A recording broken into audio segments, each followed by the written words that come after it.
Assalamualaikum warahmatullahi wabarakatuh. Waalaikumsalam warahmatullahi wabarakatuh. Alhamdulillahirabbil alamin wa bihi nasta'in ala umuri dunya wadin. Shalatu wassalamu ala asrofil wa mursalin wa ala alihi wassohbi ajmain amma ba'du. Hadirin pemirsa yang dirahmati Allah, kembali kita berjumpa di kesempatan hari ini, tepatnya di hari ke-10 Ramadan 1447 Hijriah. Dan tema kita Hikmah Ramadan hari ini adalah 4 hal yang sulit dilakukan. Tapi assalamualaikum ibu-ibu yang cantik sore ini. Waalaikumsalam. Ya, kita tagline dulu ya. Hikmah Ramadan, sucikan hati. Ya, baik pemirsa di rumah, hari ini kita akan membahas 4 hal yang sulit dilakukan, dan di studio telah hadir Al-Ustadz guru kita, yakni Bapak Dr. Andes HM Saim Marhadan. Assalamualaikum. Waalaikumsalam warahmatullahi wabarakatuh. Ya, kita akan berbincang lebih banyak nanti tentang 4 hal yang sulit dilakukan. Nah, itu apa saja? Ya. Dan kita juga akan menerima pertanyaan-pertanyaan dari pemirsa di rumah juga. Siap. Ya Pak Ustadz. Namun sebelumnya pemirsa, kita akan mendengarkan terlebih dahulu pembacaan ayat-ayat suci Al-Quran yang akan disampaikan oleh Qori Husni Mubarak SPDI. Silakan. Assalamualaikum warahmatullahi wabarakatuh. A'udzu billahi minasy syaithanir rajim. Bismillahirrahmanirrahim.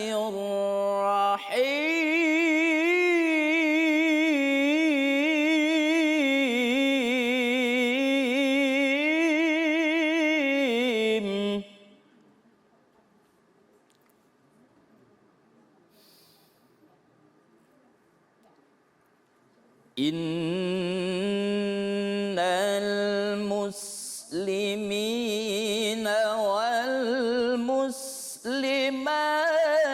wal mu'minina wal mu'minat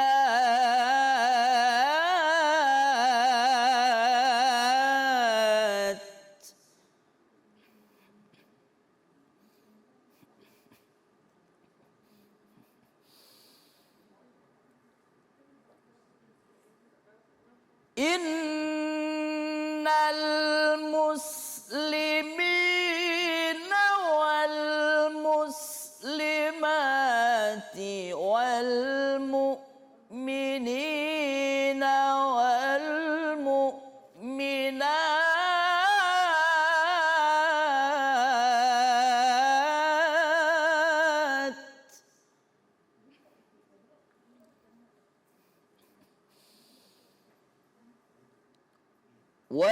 والمؤمنين والمؤمنات والقانتين والقانتات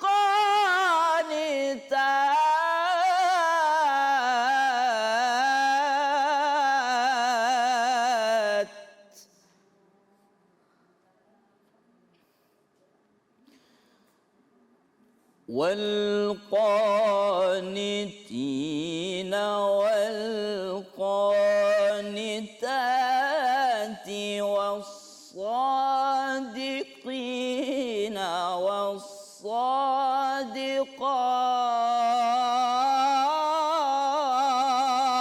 والصادقات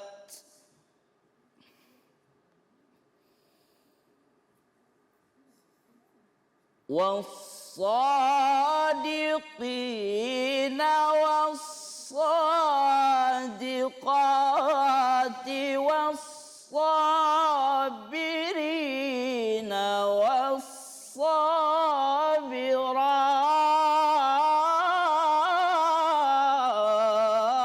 والصابرات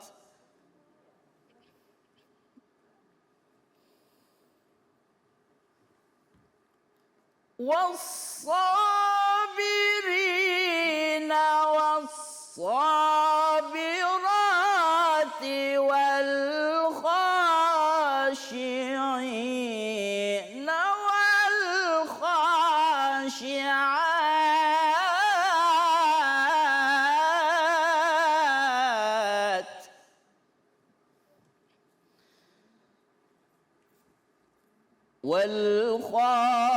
والخاشعين والخاشعات والمتصدقين والمتصدقات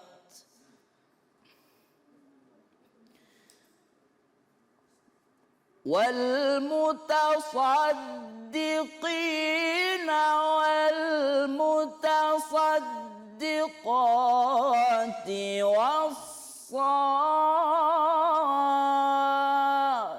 والصائمين والصائمات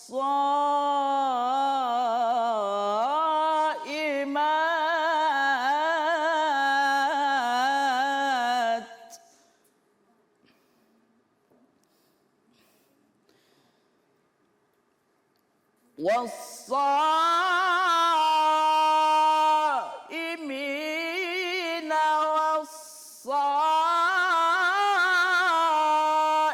والصائمات والحافظين فروجهم والحافظات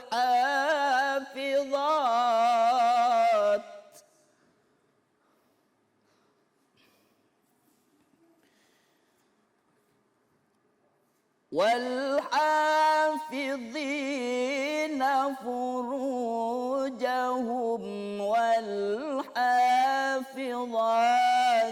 والذاكرين الله كثيرا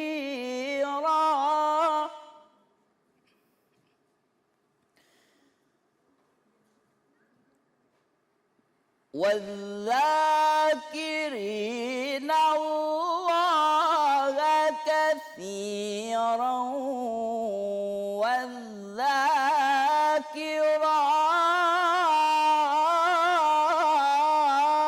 والذاكرات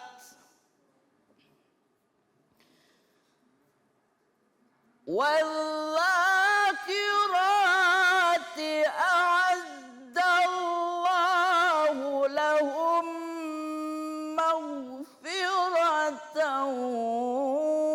وأجرا عظيما صدق الله العظيم. Assalamualaikum warahmatullahi wabarakatuh. Waalaikumsalam warahmatullahi wabarakatuh. Dan semoga saja kita semua, baik yang membacakan dan mendengarkannya di sini, senantiasa mendapatkan barokah dan hidayah dari Allah Subhanahu wa taala. Amin ya rabbal alamin. Baik pemirsa di rumah, nanti juga kami akan mengajak Anda untuk berinteraksi di acara ini di line telepon 0711 311 454 dan di nomor WhatsApp di 0823 1198 1790.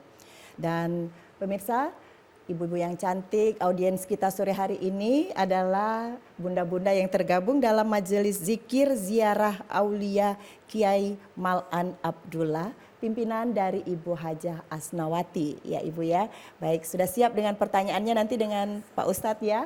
Baik, Pak Ustadz, kita mungkin bisa memulai dengan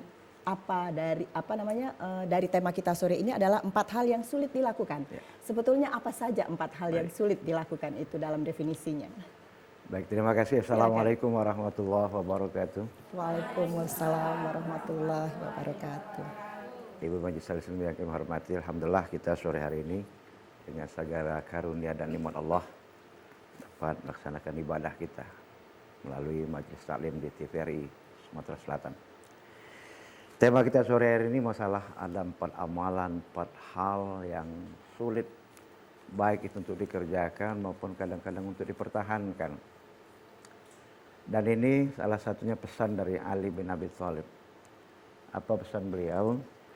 Inna as'abil amal arba'u khisal. Al-afu indal ghadabi wal judu fil usrah wal iffah fil khulwah wa qaulul haq lima yakhafuhu aw yardahu. Jadi kata beliau ada 4 hal itu yang kadang-kadang sulit kita untuk mengerjakannya dan sulit kadang-kadang untuk mempertahankannya. Antara lain pertama, memberi maaf di saat sedang puncak marah. Oke. Yang kedua, bermurah hati di saat sedang sulit. Yang ketiga, mempertahankan diri untuk melakukan perbuatan-perbuatan yang haram di saat sendirian. Yang keempat, memberikan saran pendapat kepada orang yang kita segani atau kepada pimpinan. Nah, ini kadang-kadang sulit kita lakukan. Di saat sedang marah puncak, rasanya tidak ada rasa ingin maafkan. Sehingga di bahasa kita Palembang, Emosian. segala ngomong binatang najis tersebut kalau. Rasa-rasa tidak ada lagi, tiada maaf bagimu. Kalau lebaran aku maafin nama kau. Sulit untuk melaksanakan permohonan maaf di saat emosi sedang tinggi. Yang kedua, di saat sulit. Kadang-kadang sulit pula bermurah hati. Dang buntu katik duit, ada yang minta sedekah. Cengki ke nomor yang minta sedekah itu tak? Kau aku tak tahu, aku dah buntu juga. Ya tak? Sulit untuk bermurah hati di saat sedang sulit. Kemudian yang ketiga, memelihara diri untuk mempertahankan diri untuk melakukan perbuatan yang haram di saat sendirian. Dalam ilmu kriminal itu dikatakan orang melakukan kejahatan itu kan ada 2 faktor. Ada niat, ada kesempatan. Niat ada, kesempatan tidak ada, tidak mungkin melakukan kejahatan. Tapi kadang-kadang kesempatan ada, niat datang dewek. Di saat sendirian, sulit orang untuk mempertahankannya. Makanya orang melakukan kejahatan itu kadang-kadang sendirian kesempatan yang ada. Makanya zaman nenek kita dulu kalau nak maling, nunggu sepi nian. Nah kira-kira seperti itu. Jadi sulit untuk pertahankan diri melakukan haram itu, perbuatan haram di saat sendirian. Yang keempat tadi, memberikan saran pendapat, koreksi kepada orang kita segani atau pada pimpinan. Kadang-kadang ketakutan, kagak tunjuk saran, penjarakan juga aku.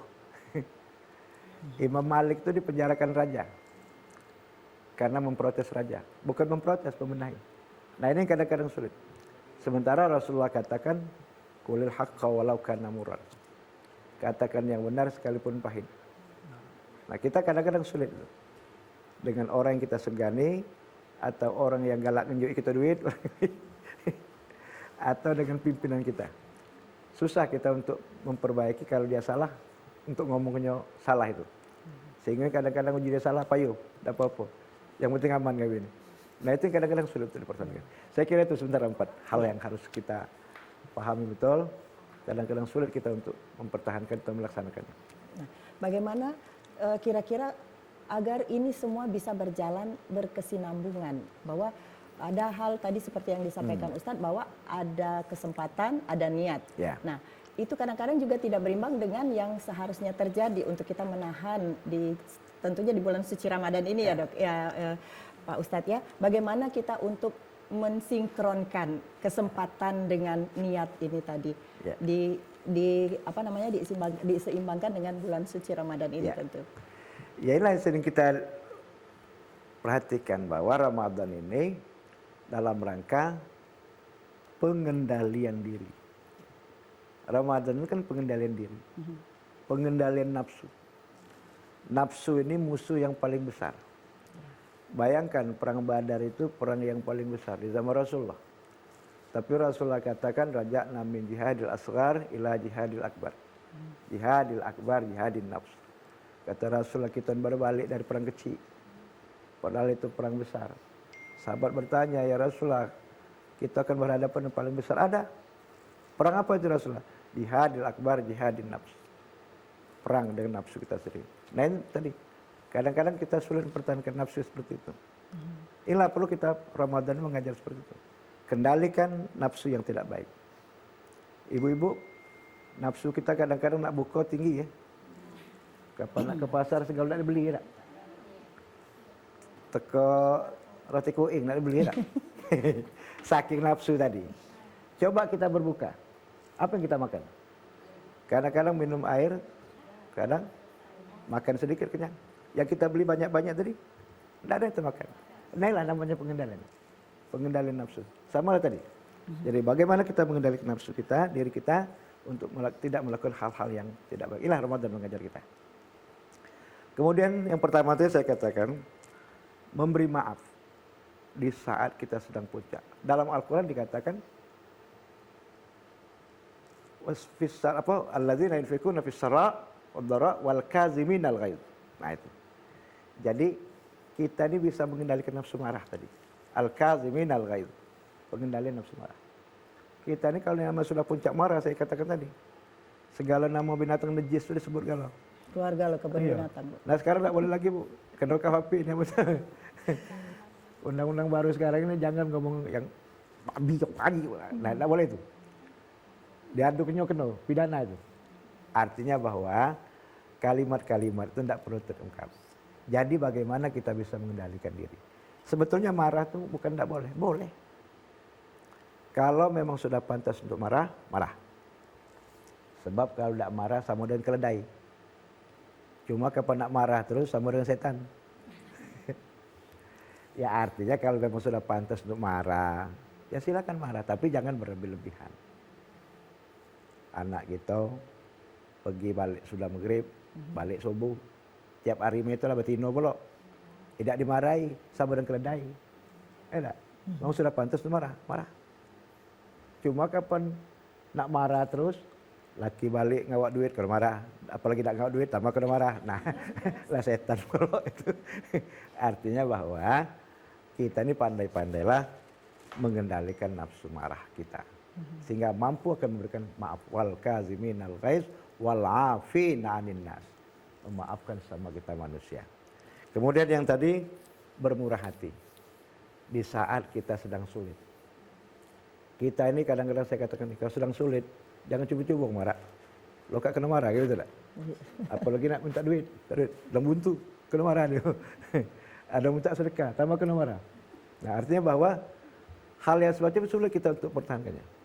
Oleh karena itu, dalam kondisi apapun kita, tetap kita bermurah hati. Yang namanya sedekah itu lain dengan infak. Kalau sedekah bisa material, bisa non material. Tapi kalau infak material. Tapi kalau sedekah bisa material, bisa non material. Kata Rasulullah, at-tabassumu akhuka sedekah. Senyum dengan saudara-saudaramu adalah sedekah. Nak kata duit, yuk senyum aja jadilah. Senang. Artinya menyenangkan hati orang itu sudah sedekah. Daripada merengut terus nak marah aja ibu ini lah. Tapi saya sekali cuma jangan sembarang dia senyum. Kenal tak kenal ya senyum. Kenal tak kenal ya bering pula jung ini. Lah pening pula. Lah pening pula. Nah artinya bahwa dalam kondisi apapun kita tetap bermurah hati. Ada duit, senang. Katik duit, sambung senang. Artinya siapapun datang kita berikan penghormatan. Walaupun dalam kondisi tidak ada. Kemudian kita tadi melihara diri dari hal-hal yang haram biasa sendirian. Maka saya katakan tadi, orang melakukan kejahatan itu di saat sendirian. Apapun dilakukan orang. Di saat sendiri kadang-kadang terniat untuk melakukan kejahatan. Apalagi nyok duit, tumpukan duit. Dewean.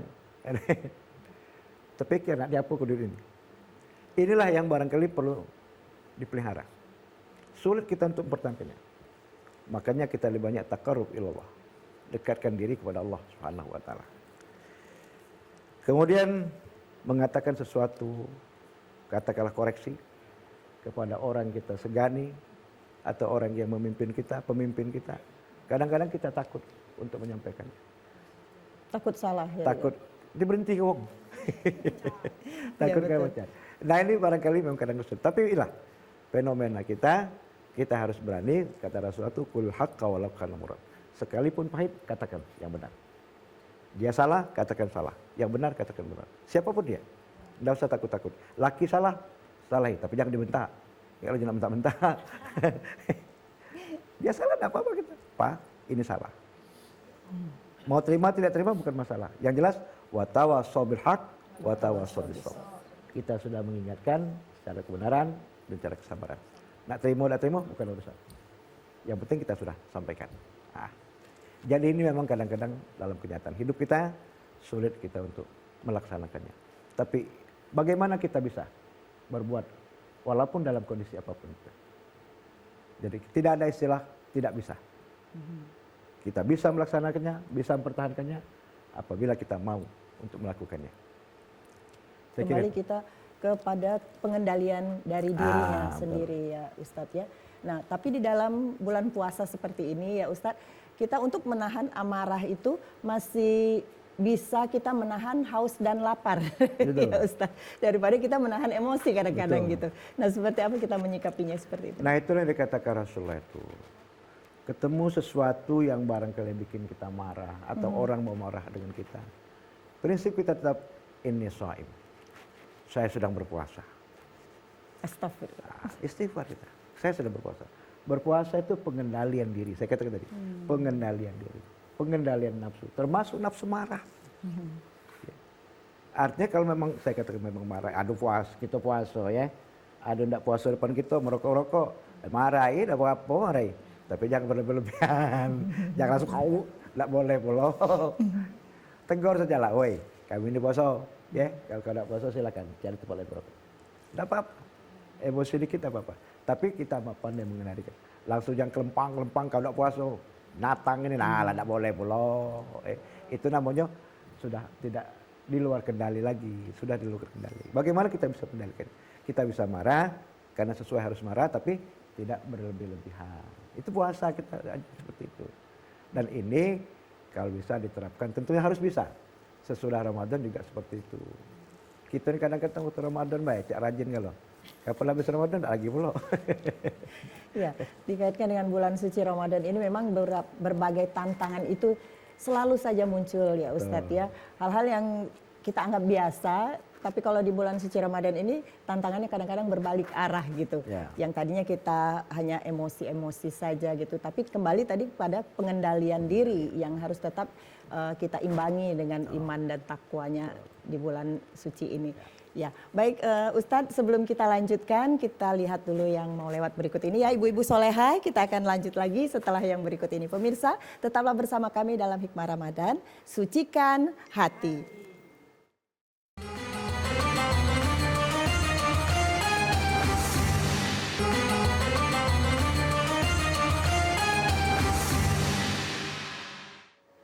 Alhamdulillah, terima kasih pemirsa, Anda masih bersama kami dalam Hikmah Ramadan, sucikan hati. Dan kita masih bersama Bapak Ustadz kita, Bapak Dr. Andes Saim Marhadan, yang tema kita kali ini adalah 4 hal yang sulit dilakukan.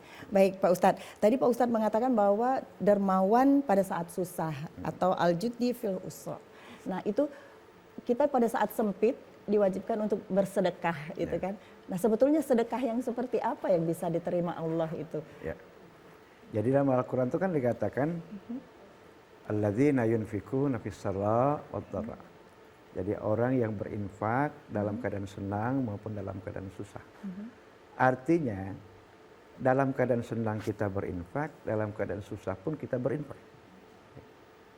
Tidak usah nunggu senangnya. Kadang-kadang sedang senang pergi sungkan berinfak. Duit banyak lagi sungkan berinfak. Artinya bahwa dalam kondisi apapun kita. Yang tadi saya katakan, Pak saya tidak punya duit Pak. Apa yang saya bisa berikan? Mas saya senyum saja lah. Ada orang ngerjakan sesuatu di musola atau di masjid, kita mau nyumbang uang tidak punya, paling tidak nyumbang tenaga. Sedekah, tenaga namanya. Infak sedekah. Nah artinya bahwa kita bisa apa yang kita berikan. Tidak usah banyak-banyak. Banyak juga kalau kira-kira bakal nyakiti hati orang nerimanya, tidak ada gunanya. Atau banyak juga tapi riak ya. Minta dilihat orang. Makanya dalam Al-Quran dikatakan, la tubtilu shadaqatikum bil manni wal adza kalladzi yunfiqu malahu ria'an nas. Jangan batalkan pahala sedekahmu dengan cara menyakiti hati orang yang menerimanya. Ada orang minta sedekah, Bu, kau ini masih muda, nah, ini pegang. Enak.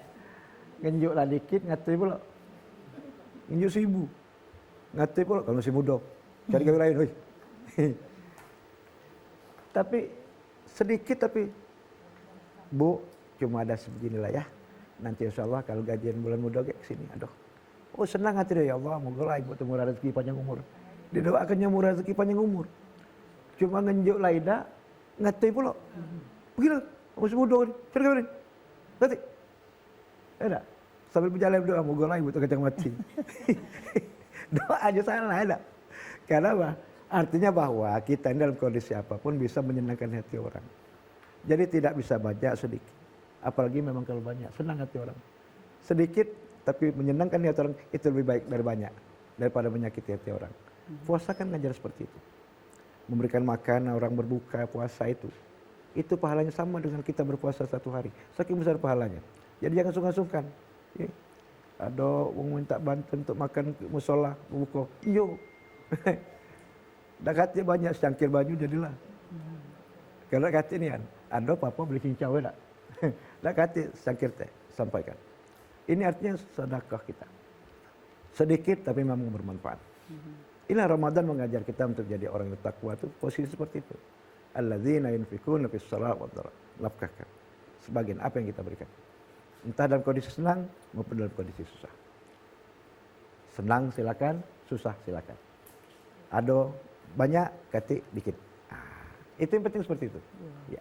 Dan media di bulan suci Ramadan ini memang satu hal yang berlipat-lipat kalau kita bersedekahnya ya Ustadz. Oh, iya. Ya. Tapi kadang-kadang kita kepikiran nih, waduh ini udah mau di penghujung Ramadan, sudah semakin banyak kebutuhan, jadi kalau mau bersedekah itu berpikir lagi gitu. Nah, Ustadz ya. Ini kadang-kadang pemikiran itu kita hapuskan. Iya. Kita tetap siap untuk mempersiapkan lebaran, nak beli kue, nak beli apa. Tetap ada alokasi khusus ada gitu ya. alokasi khusus, ada yang sudah kita kasih. Jangan doain nak lebaran ini nih. Tak boleh dimarahin. Ingat tidak, kami tak beli kue, kata duit. Iya. Tak usah dimarahin. Ada sedikit berikan. Lah doakan kami ya. Semoga kami banyak rezeki. Jadi jangan marahi. Ini ngenjuk lain tak ngati pula. Itu salah satu tantangannya. Satu Ustadz. tantangan, itulah tantangan. Tantangan kita, mampukah kita menghadapi hal-hal yang semacam ini. Dalam kondisi sulit, mampu tak kita berbuat baik.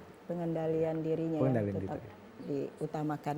Ya. Ya, baik. Mungkin ada di antara bunda-bunda cantik ini yang ingin bertanya.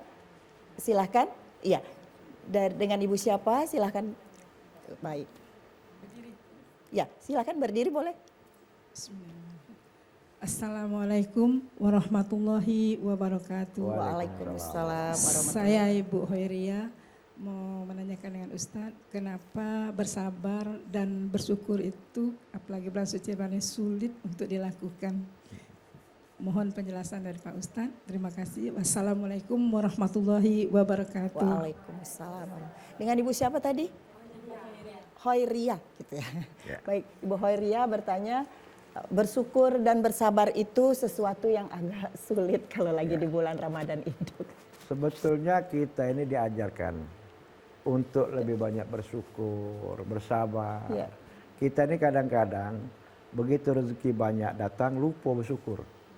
Kadang sombong pula ngomong, ini usaha aku dewek. Ini hasil perjuangan aku dewek. Ini hasil kerja aku dewek. Maaf baik, kata yang nolong. Hebat nian. Sombong nian dia. Padahal yang ditunjuk itu yang datang itu siapa? Memberikan Allah kan. Makanya Allah tantang dalam surah Rahman itu, "Fabi ayyi ala'i rabbikuma tukadziban." Nikmatku yang mana ingin kau dustakan? Hebat nih kau ini. Kira-kira bahasa seperti itu ya. Kalau bahasa kita nih. Di saat sedang sibuk lupa bersyukur. Di saat kadang-kadang buntu, kehilangan kesabaran. Mulai memikir macam-macam. Ya, segala orang nak dimarahi, berpikir nak maling, nak merampok, nak nodong. Ya. Nah ini saya tadi kata. Ramadan mengajar kita untuk jadi orang yang sabar. Bayangkan, 14 jam kita tidak makan, tidak minum. Ya. Begitu berhadapan dengan makan, tidak sabar lagi nak dimakan. Tidak. Nah ini perlu kita. Mesti kita bersyukur, makanya kita baca doa, bersyukur ya Allah hari ini kau beri aku makan, aku bisa makan, bisa berpuasa hari ini. Bersyukur.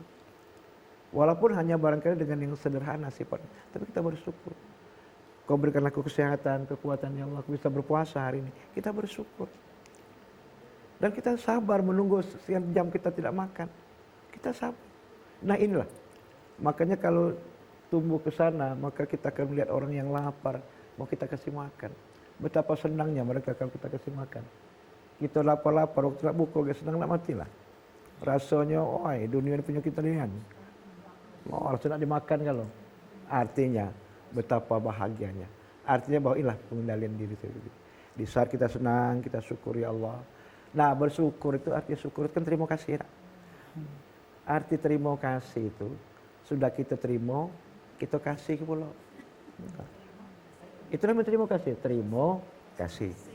Dapat rezeki hari ini 100.000, kasihkan kepada orang 10.000. Nah, itu namanya terima kasih. Bukan cuma alhamdulillah dapat rezeki. Tidak selesai dan alhamdulillah baik.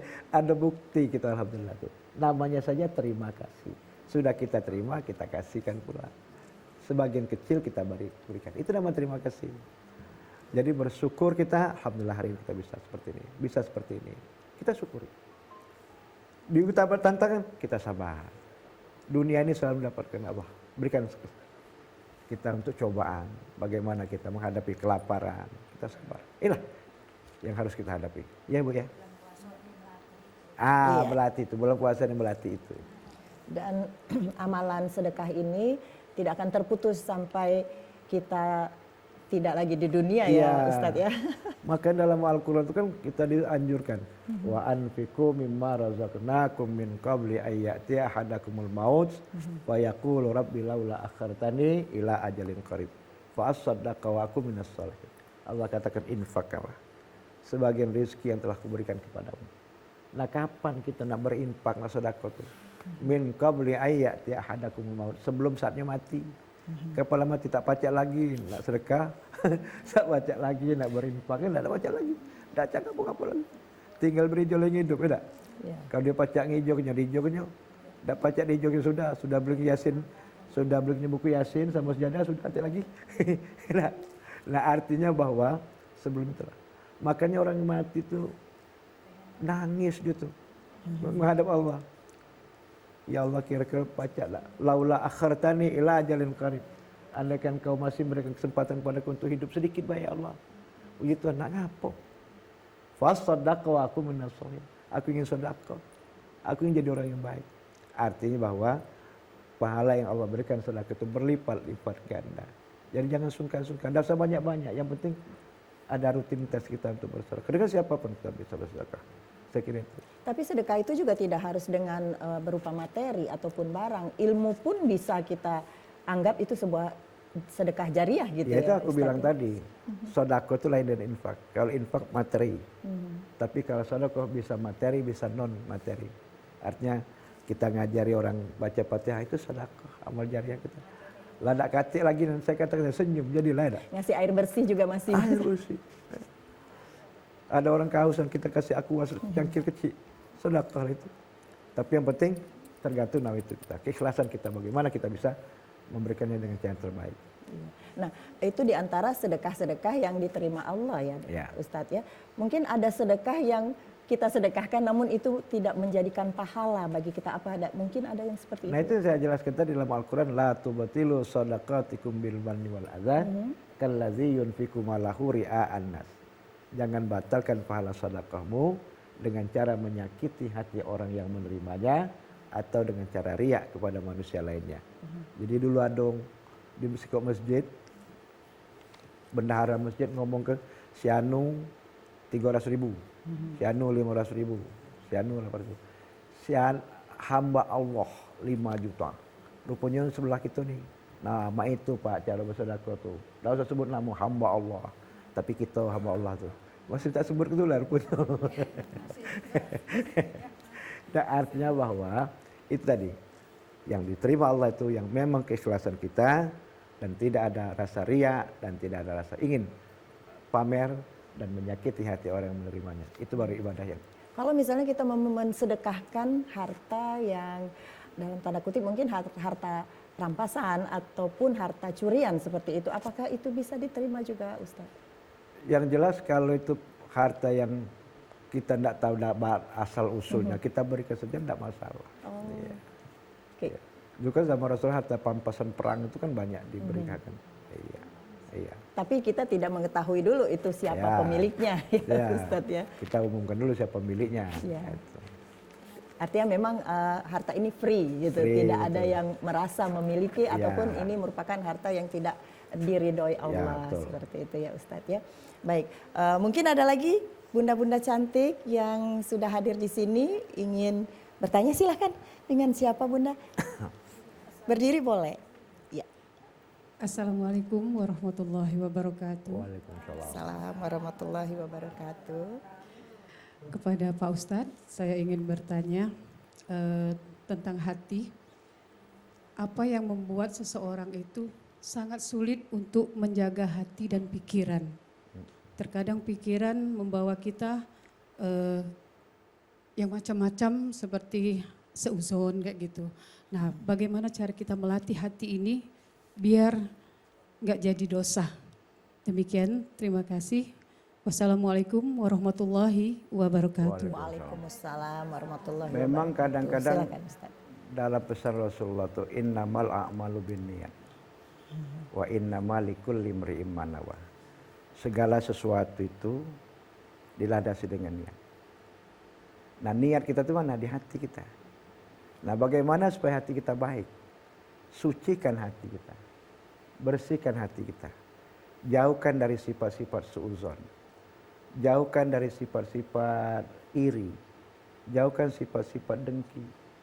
Kalau itu masih ada, hati kita berarti masih kotor. Kita kadang-kadang lihat tetangga beli mobil mulai kuping hangat, mata abang, ulu hati mual. Ujung masuk rumah sakit.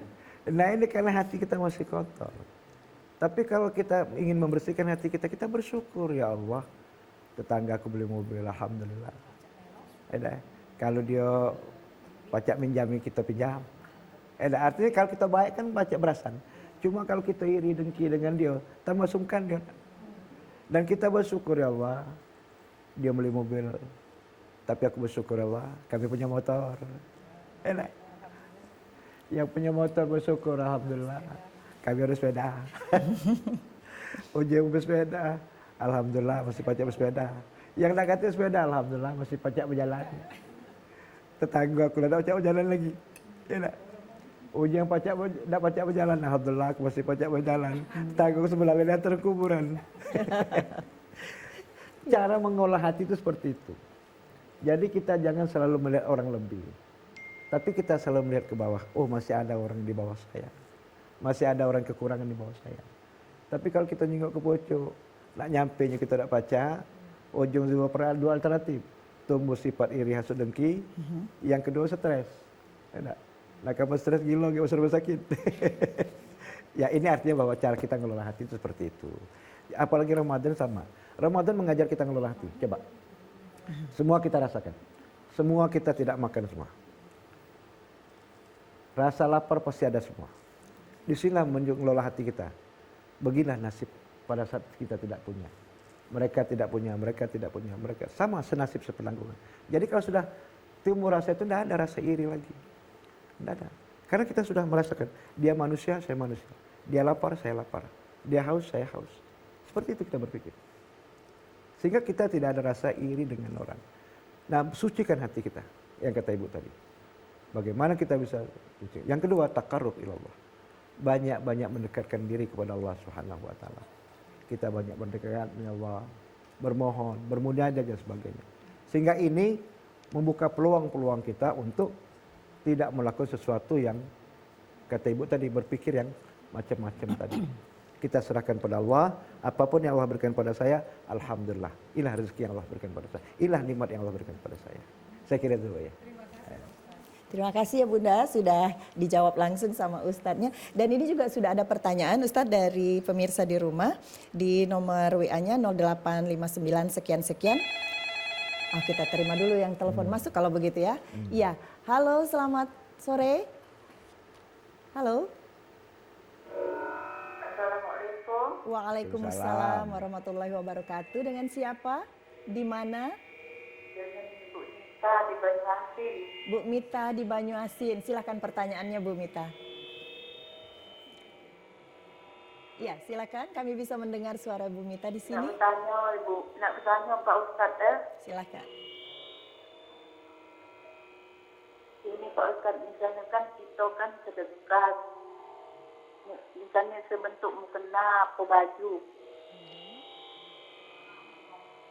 Ya. Nah, seandainya itu sudah lama tidak dipakai lagi,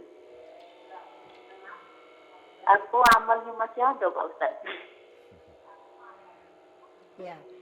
Tapi Itu baik Pak Ustadz nanyanya. sudah pernah dipakai. Wassalamualaikum. Baik, waalaikumsalam warahmatullahi wabarakatuh Bu Mita. Pertanyaannya, sedekah mukena Ya. yang sudah lama tidak terpakai, Ya. apakah masih ada pahalanya? Yang penting kita punya niat untuk bersedekah. Allah tetap batas sebagai pahala kita. Masalah masih ada tidak dipakai lagi itu bukan urusan kita. Aku punya, ibu-ibu punya mukena. Barangkali banyak mukena tu deh. Ada 15 ekor, dah terpakai-pakai dah. Bagi kuong. Ada. Artinya itu sudah mendapat pahala. Jadi masalah dipakai orang itu tidak pakai orang itu bukan masalah. Yang penting kita sudah berniat untuk bersedekah. Sama dengan kita ada orang kebakaran, kita bantu baju dan sebagainya. Itu ada pahala. Ya. Apalagi dikatakan pakaian sudah dipakai, kita kasihkan. Kita juga makin tidak. Daripada makan tikus, tidak. Lebih baik kita sedekahkan. Itu lebih besar pahala. Tapi syaratnya juga masih layak pakai ya Ustaz Ya layak pakai, janganlah cuma camping. Artinya memberikan yang masih layak pakai. Yeah. Dan itu dipakai orang.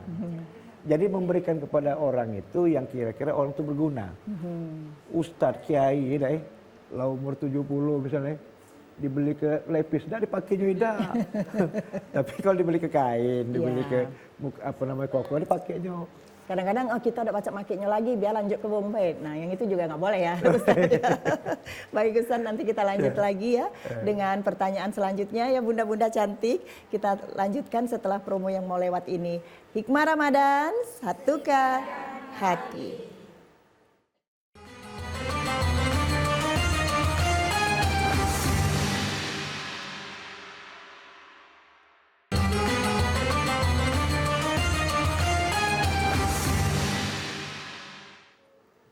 Alhamdulillah pemirsa di rumah, kita masih bersama dalam Hikmah Ramadan, sucikan hati. Baik Ustadz, kita masih dengan tema 4 hal yang sulit dilakukan, tema kita hari ini. Dan di sini sudah ada WA yang masuk dari Ibu Tika di Sekayu. Mau bertanya nih Pak Ustadz, apa yang bisa membantu kita menjadi hati tetap tenang di berbagai keadaan? Ya. Di dalam Al-Quran itu kan ada dikatakan, Iya. ala bizikrillah tatma'innul qulub. Jadi kalau kita banyak ingat kepada Allah, hati kita tenang. Salah satu upaya kita zikrillah itu sholat. Inna sholata li zikri. Sholat itu sarana kita untuk ingat kepada Allah. Ala bizikrillah tatma'innul qulub. Kalau kita banyak zikir pada Allah, ingat pada Allah, hati kita tenang. Makanya orang yang sholat itu tenang. Ada gundah gulana, sholat apa dengan cara tahajud, hajat, sebagainya. Dia mohon Allah, berikan saya ketenangan, berikan saya rezeki, berikan saya macam-macam kita minta. Jiwanya tenang. Tapi kalau tidak seperti itu, uji kita bahasa Palembang galak milo ilo. Kalau hati tidak tenang galak milo ilo.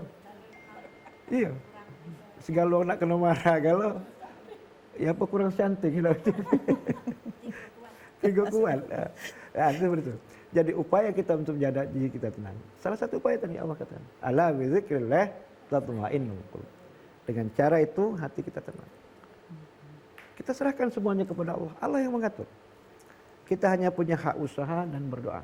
Segala sesuatu Allah tentukan. Apapun yang Allah berikan kepada kita. Maka jiwa kita tenang. Hati kita tenang. Jadi orang yang guna gulana itu seperti itu. Memang Allah katakan seperti itu. Innal insana khuliqa halu'a. Manusia itu memang Allah jadikan keluh kesah. Denjok rezeki kadang lupa daratan.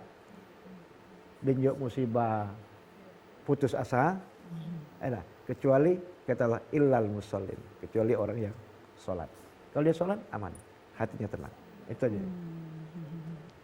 Pengendalian dirinya ya pada sholat. Ya, Nah, pengendalian ini pada sholat tadi. Jadi kalau kita sering banyak dekat Allah, sholat, jiwa kita terkendali. Orang tidak akan melakukan macam-macam. Karena dia sadar, untuk apa dia sholat? Karena dia masih melakukan hal yang tidak baik. Sementara sholat itu inna sholat tanha 'anil fahsya'i wal munkar. Mencegah perbuatan keji dan munkar. Maka dia tidak akan melakukan, direm dia dengan sholat. Maka jiwanya tenang. Yang jiwa tidak tenang sholat itulah jauh dari Allah. Jauh dari Allah, dia akan tenang. Tapi kalau dekat Allah, Allah akan dekat dengan kita. Wa idza sa'alaka ibadi anni fa inni qarib. Allah akan dekat. Saya kira itu. Ya. Baik, sudah dijawab sama Pak Ustadz langsung yang tadi mengirimkan pertanyaannya. Tapi Ustadz, untuk selanjutnya kan di dalam hidup memang setiap manusia mempunyai ujian, gitu ya Ustadz ya. Ujian yang menguji sejauh mana keteguhan hati kita. Dan ujian semacam ini menguji kemampuan kita untuk mengendalikan diri. Kembali pada poin ketiga tadi bahwa menjaga diri dari maksiat. Nah, ini adalah pengendalian diri yang memang kadang-kadang sulit kita kendalikan secara manusiawi gitu. Ya itulah kita lihat sekarang ini betapa banyak kejahatan-kejahatan dilakukan orang. Perampokan, pembegalan. Kenapa tidak mampu mengendalikan diri menghadapi tantangan semacam itu. Jadi dalam kondisi apapun dia harus mampu menghadapinya. Karena ini salah. Ini bukan perbuatan benar. Ini perbuatan salah. Jadi ini yang harus dikendalikannya. Kalau saya lakukan ini akibatnya apa? Kalau saya lakukan ini akibatnya apa? Kan pertimbangannya ke situ. Makanya kita dikasih Allah akal itu. Akal itu kan untuk mengimbangi hal-hal yang seperti itulah. Orang kan sudah kehilangan akal, nah itu tadi. Gile aja maksudnya Bu. Tidak terkendali. Tidak terkendali. Artinya seperti itu. Akal inilah yang menjadi manusia jadi baik. Salah satu kelebihan manusia diberi Allah akal. Malaikat saja cuma Allah beri akal tanpa nafsu. Cuma anu akal kata nafsu. Makanya malaikat nak kata pengen nak jadi gubernur. Dia nak kata nafsu. Nak jadi gubernur, nak jadi kaya, nak jadi presiden, Aku ngeri pula kalau malaikat nyelem presiden enggak. Artinya bahwa dia cuma diberi Allah akal. Kalau hewan cuma Allah beri nafsu tanpa akal. Makanya hewan itu sekendak dia nak berbuat. Enak. Tak kata polisi nangkap hewan maling beras, maling nasi wong. Tidak kan? Artinya bahwa manusia dikasih Allah nafsu. Dikasih Allah akal. Nafsu silakan bergejolak, kepengen nak beli itu, kepengen ini, kepengen ini, silakan saja. Tapi akal harus kendalikan tadi. Nah kalau tidak bisa mengendalikan, itu saya tadi Bu. Dalam kondisi apapun, niatnya pasti jahat. Tapi kalau dia kendalikan nafsunya, yang dikendalikan oleh akal, insya Allah dia akan bisa berbuat baik. Dia punya pertimbangan, akalnya pertimbangan. Jangan, kalau ini kau lakukan seperti ini. Kalau kau lakukan ini, akibat seperti itu. Pertimbangannya banyak. Maka gunakanlah akal. Kalau manusia sudah kehilangan akal, itu tadi. Kembali filternya ke sholat tadi ya Ustaz. Kembali sholat tadi. Jadi kalau manusia tidak gunakan akal, tak lebih cahaya hewan itulah. Ketika malu lagi hidupnya. Iya, baik. Nanti kita lanjut lagi. Mungkin ada pertanyaan dari bunda-bunda yang cantik di sini. Silahkan. Iya, berdiri. Baik, Assalamualaikum warahmatullahi wabarakatuh. Waalaikumsalam. Nama saya Ani Gumai. Saya tertarik sekali dengan yang disampaikan oleh Ustadz tadi. Ada 4 hal yang sulit untuk dilakukan.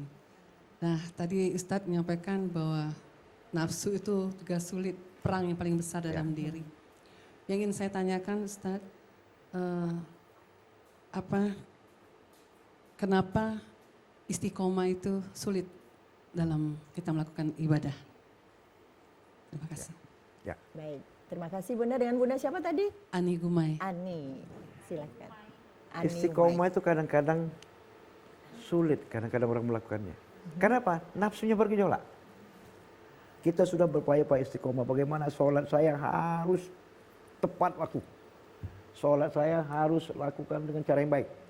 Tapi kadang-kadang istiqomah kita bergejolak. Kehilang. Karena dorong nafsu. Sudahlah kaget aja nafsu kata sayang. Woi, waktu masih panjang ya. Cobalah kita subuh. Berkumandang azan subuh. Kita sudah ingin istiqomah ya Allah. Sami'na wa ata'na. Ku dengar, ku taati. Tapi kadang-kadang nafsu kita bergejolak. Sudah lagi, dengar lagi kau.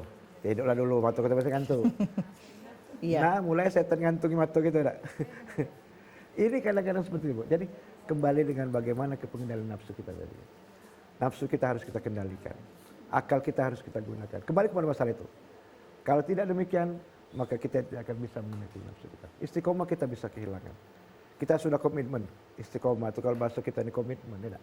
Nah, sudah komitmen. Saya akan seperti ini. Saya akan seperti ini. Tapi kadang-kadang pengaruh di luar banyak, Bu. Jadi bukan pengaruh cuman manusia juga banyak mempengaruhi kita. Kadang-kadang sudahlah kaget wae sembahyang dengar lagi wae. Itu pengaruh. Kadang-kadang iya nih koncak kaliman polo ngeper kita. Nah inilah kita perlu istiqomah tadi. Istiqomah kita tadi, komitmen kita. Sehingga kita tidak mudah terpengaruh dengan apa yang kita lihat, apa yang kita dengar, apa yang kita baca sebagainya. Ya. Itu baik. Cukup jelas ya Bunda ya. Ada lagi yang mau bertanya? Silahkan. Bismillahirrahmanirrahim. Assalamualaikum warahmatullahi wabarakatuh. Waalaikumsalam warahmatullahi wabarakatuh. Masya Allah, penjelasan dari Ustadz tadi tentang istiqomah. Memang rasanya Ustadz untuk istiqomah ini sangat berat sekali. Apalagi kita akan menjalani di bulan suci Ramadan ini untuk beristiqomah. Rasanya rasa berat Ustadz. Saya Ibu Rosmiati akan bertanya, yaitu tentang bagaimana sulitnya Ustadz dalam ibadah ini, dalam menjalani untuk ibadah di bulan suci Ramadan ini. Itu pertanyaan kami Ustadz. Assalamualaikum warahmatullahi wabarakatuh. Waalaikumsalam warahmatullahi wabarakatuh. Memang kadang-kadang ibadah itu sulit untuk dilakukan. Kadang, karena mengapa saya sering katakan, kita ini untuk mencapai nilai muttaqin itu syaraf. Karena muttaqin itu merupakan level tertinggi. Ya. Jadi kalau sekolah itulah sarjana kira-kira. Enak. Paling tinggi ya. Paling tinggi. Nah, untuk mencapai muttaqin ini paling tidak ada proses. Mulai dari yang namanya muslim dulu, dari muslim menjadi mukmin, jadi mukmin naik menjadi orang yang muhsin, dari muhsin naik menjadi orang yang mukhlis, dari mukhlis baru jadi muttaqin. Jadi dia ada prosesnya. Pertama dia jadi muslim dulu, jadi orang Islam dulu. Ada. Muslim ini ada dua macam. Ada yang namanya muslim fitrah, ada yang namanya muslim hidayah. Muslim fitrah ini orang yang lahir dari keluarga Islam. Dari nenek moyang gede dia dulu Islam. Sampai dia lahir dalam keluarga Islam. Itu namanya muslim fitrah. Ada yang namanya muslim hidayah. Yang tadi dia lahir bukan dari keluarga Islam. Setelah dia besar dan dewasa, belajar sana, belajar sini, dengar sana, dengar sini, hidayah Allah turun masuk Islam. Itu namanya muslim hidayah. Nah muslim ini mesti naik. Jadi mukmin. Jadi orang yang beriman. Kalau baru sebatas muslim baik, belum jadi orang mukmin, tidak akan bagus gawinya. Makanya orang kalau sudah jadi mukmin, naik dia menjadi muhsin. Perbuatannya pasti baik. Ada yang mau bertanya dulu? Iya, kita lanjut dulu dengan pertanyaan yang barusan telepon masuk. Halo, selamat sore. Halo, sepertinya terputus ya. Ustadz, silakan dilanjut kalau masih ada yang mau kalau dia disampaikan. sudah jadi seorang mukmin, naik ke level yang ketiga jadi orang muhsin. Perbuatannya pasti baik. Jadi kalau sebatas muslim, belum tentu baik gawinya. Jinggo lah yang gawi udah benar tuh. Yang maling, merampok, nodong tuh. Tanya Islam. Karena agamanya baru agama identitas. Sebatas identitas. Di KTP, kamu Islam, no? Tidak. Baru hanya sebatas identitas. Tapi mestinya naik dia sebagai seorang mukmin. Kalau dia menjadi seorang mukmin, otomatis dia muhsin. Perbuatannya pasti baik. Pasti baik. Tak kati wong mukmin yang maling. Kati orang mukmin yang nodong. Kati orang mukmin yang berjudi. Kati orang mukmin yang mensyirikkan Allah.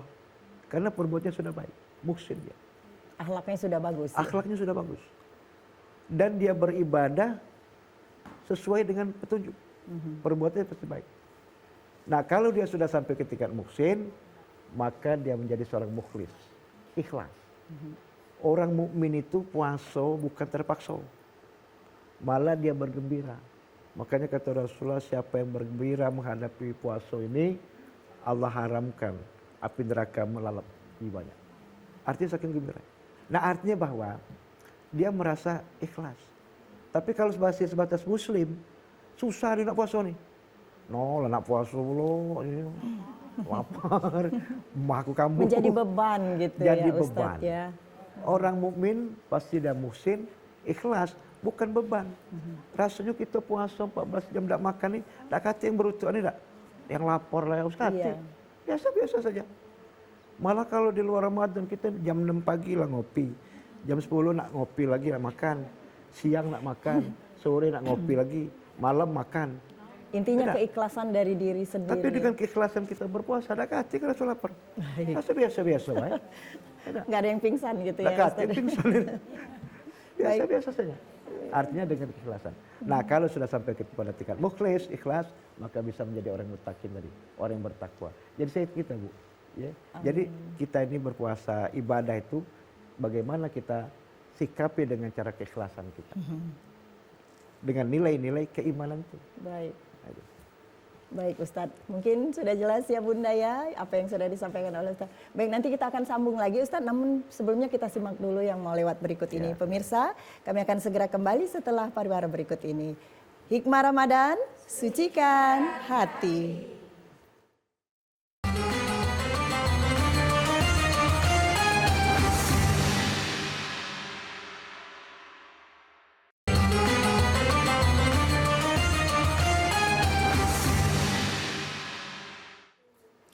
Alhamdulillahirrabbilalamin. Pemirsa masih bersama kami dalam Hikmah Ramadan, sucikan hati.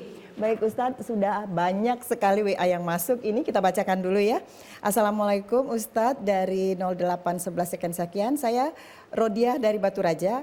Ustadz ingin bertanya apa yang harus dilakukan Ustadz ketika kita berpuasa akan tetapi di sekeliling kita bercerita, menceritakan orang lain. Bergibah seperti itu mungkin ya Ustadz ya. Ya. Iya, apa yang mesti dilakukan dengan mendengar seperti itu? Baik. Jadi kalau ada yang model macam itu, udah semelok-melokan. Dosa melok dengar. Udah semelok dengar. Berikan saja pengertian, kita sedang puasa. Berhentilah gawe macam ini nih. Itu bakal masuk kita baik kan? Ayo ibu-ibu berhentilah, ini puasa ini nih. Bubar.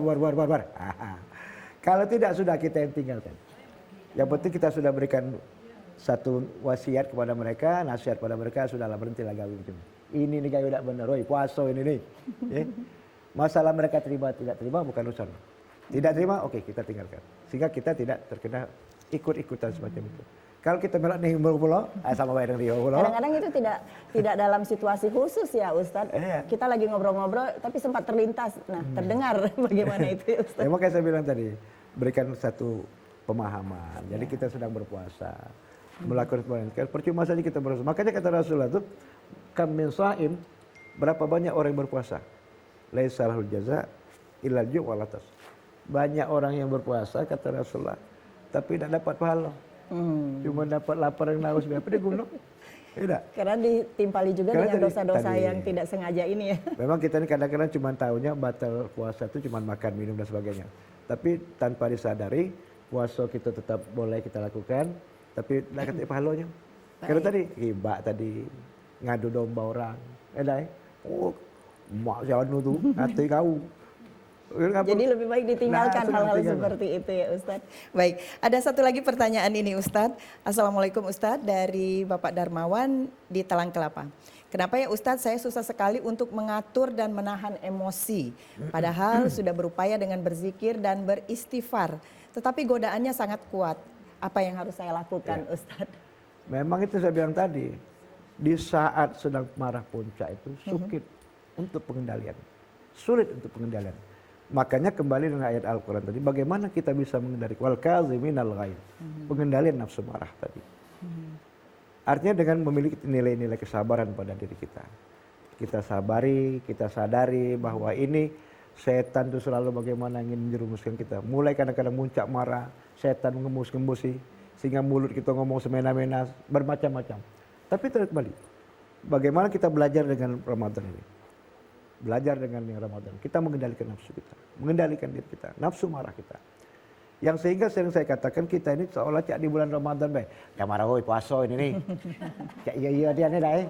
Habis puasa ke lah boleh apa tidak sama baik. Jadi artinya bahwa pembinaan di bulan Ramadan ini kita follow up pada saat sesudah Ramadan. Di saat Ramadan kita rajin ngaji. Ya tak? Tadarus. Habis Ramadan tadarus juga. Habis Ramadan tak tadarus lagi. Ngapa Bu? Allah syukur Ramadan sudah habis pula. Samalah seperti itu. Jadi di saat Ramadan kita pandai mengendalikan diri kita, di luar Ramadan pun juga demikian. Jadi kembali kepada bagaimana kita mengendalikan nafsu kita tadi. Kalau kita tidak bisa mengendalikan nafsu itu berbahaya. Semuanya tidak akan jadi benar. Berakibat fatal, akhirnya dengan tetangga tidak teguran, dengan ini tidak bayan. Karena tidak punya sifat wal'afina linnas. Tidak punya sikap saling maafkan. Kapan nak lebaran, suruh dia datang, minta maaf sini. Lah, cak hebat nian kita ni. Ada apa salah kita datang, maaf, yo aku salah, ada apa-apa. Cuman gengsi kadang-kadang macam tu. Suruh dia tu sini, dia tu, saya urusan. Sudah minta maaf sini. Ah, lebat ni kan. Nah, sombong ni yang kedengarannya. Hal-hal yang semacam perlu kita jaga. Jangan sampai terjadi. Kembali pada pengendalian diri. Nah, kembali ke pengendalian diri tadi. Ya. Baik, masih ada lagi dari 0852 90 sekian. Pak Ustadz, bagaimana cara mengendalikan hati yang baik? Tadi sepertinya sudah dijawab ya, tapi kita bacakan Pak Ustadz, cara mengendalikan hati yang baik seperti apa? Salam untuk ibu-ibu Majelis Ziarah Aulia, Kiai Mal'an Abdullah dari Bang Jo Meranjat. Pada nonton ya, salam dulu untuk Bang Jo. Terima kasih sudah menonton. Terima kasih Bang Jo. Iya, dari Bang Jo di Meranjat. Meranjat. Bagus ya Ibu. Jadi kembali saya katakan tadi lah, sudah kita sampaikan tadi. Salah satu kita pengendalian hati kita ini, tidak ada cara lain. Kita banyak mendekatkan diri kepada Allah, zikir pada Allah, kan janji Allah sudah jelas. Ala bi zikrillah tatma'innul qulub.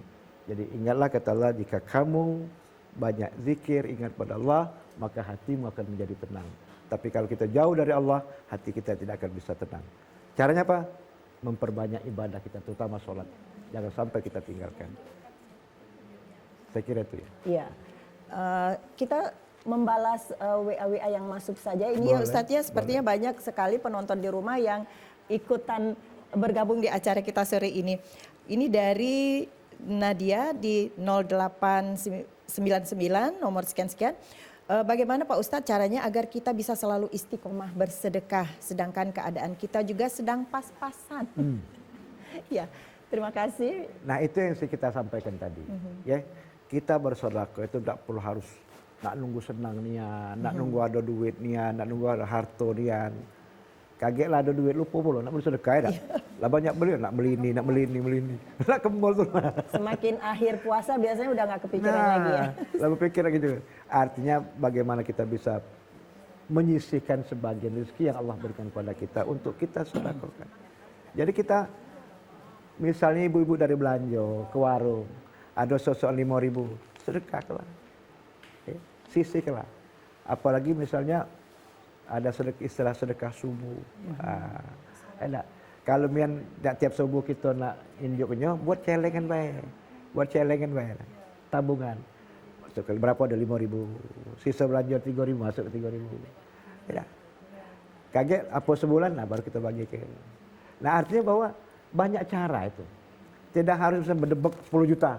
Tidak. Berapa saja kita bisa. Nah banyak pula, lebih bingung pula nerimanya deh. Kita juga timbul kadang-kadang, oh kalau ada aku nyumbang 10 juta tuh. Nah timbullah tariaknya. Jadi artinya bahwa berapa yang bisa kita berikan? Ada 3.000, ada 5.000, pokoknya sepenting ada. Ini cara kita pengendalian kita sedekah tadi. Jadi tidak perlu harus nunggu badonian. Dalam kondisi sulit pun kita bisa. Ladak katin yang saya katakan, kita bisa berinfak apa saja, sedekah apa saja bisa kita berikan. Rasulullah katakan bersedekah satu buah korma pun itu lebih besar pahalanya daripada beli 10 kilo tapi berutuhan. Ngenji kurma 10 kilo. Oh, kalau aku musola tuh, masjid itu, tidak makan kurma, berutuhan. Tapi satu buah korma ikhlas. Lebih baik itu daripada banyak tapi kita jadi rutuhan omongan macam-macam tidak benar. Saya kira itu. Ya. Ya. Baik, sudah dijawab. Masih ada ini Ustadz dari 0823 84 sekian. Ustadz, saya Ella mau bertanya, bagaimana cara melatih diri agar tetap istiqomah melakukan kebaikan meskipun terasa berat? Mungkin semakin berat dengan bulan Ramadan ini untuk berpahala, menambah pahalanya. Ya itulah saya katakan tadi. Artinya bahwa kita ini kadang-kadang yang namanya ibadah itu memang berat. Karena apa? Karena belum memiliki rasa istiqomah kita untuk ibadah. Tapi kalau sudah sampai ke tadi, lah sudah level-level mukmin tadi, pasti dia muhsin. Sudah muhsin, mukhlis dia. Tapi kalau baru sampai level muslim, berat nih rasanya ibadah ini. Iya, betul. Makanya kita harus naikkan level kepada tingkat mukmin. Kita tingkatkan dari diri sendirinya juga Kita ya. sendiri bagaimana meningkatkan standar ibadah kita. Baik Ustadz, sepertinya memang kita tidak ada putusnya ya untuk berbicara menambah pahala ini Ya, betul. dan pengendalian diri. Namun mungkin kita sudah di penghujung hikmah Ramadan kita kali ini. Mungkin ada semacam sedikit kesimpulan yang bisa Jadi disampaikan mari untuk kita pemirsa. bersama-sama dalam kondisi apapun kita bisa berbuat. Kondisi senang, Ya. kondisi susah kita bisa berbuat. Punya rezeki kita bersedekah, tidak punya harta kita bisa bersedekah. Tidak perlu banyak, sedikit tapi memang ikhlas itu yang diharapkan. Untuk apa banyak kalau kita menjadi penyakit bagi orang lain. Iya. Kemudian bagaimana kita mengendalikan diri kita untuk melakukan hal-hal yang terbaik. Yang tidak baik kita pertahankan, jangan sampai kita melakukannya. Saya kira inilah yang merupakan satu kesimpulan kita sore hari ini. Kita selalu beristiqomah untuk ibadah kepada Allah Subhanahu wa taala. Saya kira itu. Baik, terima kasih Ustadz. Juga bunda-bunda tercinta yang cantik-cantik sudah rapi-rapi hari ini hadir dengan beberapa pertanyaan yang cukup menggali ilmu kita hari ini ya. Baik, sekali lagi kami juga berterima kasih kepada pemirsa di rumah yang belum sempat kami bacakan WhatsApp ataupun teleponnya yang belum sempat masuk. Tadi ada yang sempat terputus, kami mohon maaf. Namun kami masih akan hadir di setiap hari sepanjang bulan suci Ramadan ini mulai pukul 16:30 hingga pukul 18 waktu Indonesia Barat di Hikmah Ramadan. Kita akan selalu membahas permasalahan kita di keseharian ya bunda-bunda ya. Dan kami berterima kasih atas kehadiran bunda-bunda di Majelis Zikir Ziarah Aulia Kiai Mal'an Abdullah, pimpinan Ibu Hajah Asnawati. Terima kasih ya Ibu, sampai ketemu lagi ya. Sebetulnya saya masih kepingin bersama Ibu, tapi nanti kita foto-foto saja ya. Baik pemirsa di rumah, demikian hikmah Ramadan kita kali ini. Semoga apa yang sudah disampaikan bermanfaat dan menambah ilmu kita dalam dunia Islami. Dan untuk itu sekali lagi kami mohon maaf apabila ada kesalahan. Terima kasih atas perhatian Anda. Wassalamualaikum warahmatullahi wabarakatuh. Sampai jumpa. Waalaikumsalam warahmatullahi